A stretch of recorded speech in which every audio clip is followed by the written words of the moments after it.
Dan Glass and Donna Riddington are two very important, very famous representatives of the LGBT community in London. But you have a very critical view about Pride. And Pride for many countries and many cities is still a conquest to achieve. Let's think about Russia or other countries where it is very difficult to organize a Pride. In London, it's many years we have this event, but now there are also critical voices. Why? I think people in London have a much more easygoing lifestyle, and they don't realise how hard it is for other people abroad, or how hard it has been for people in the UK in the past.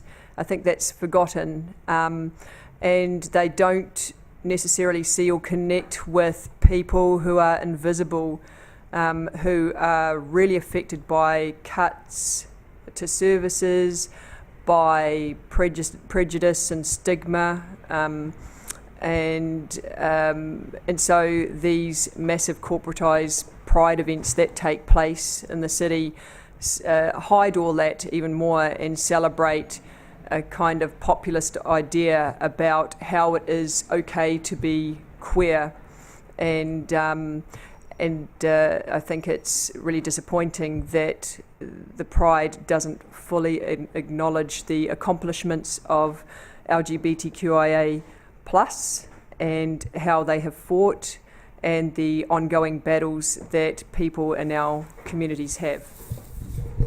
Then you are also critical about the commercial aspects of Pride. What do you mean?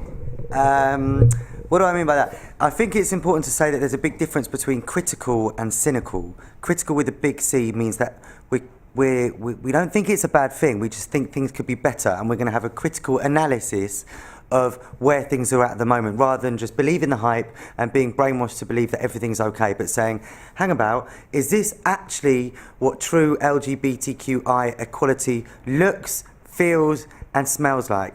Basically, you know, it's good to be demanding. We were like 40 years ago when Pride started in the first place. The original goal, the end goal of the Gay Liberation Front and other groups who fought for Pride wasn't to have a march. It was to have true freedom, liberation and equality across the LGBTQI culture. So a march isn't the end goal. And if the end goal is true freedom, true liberation, then we've still got a lot of work to do.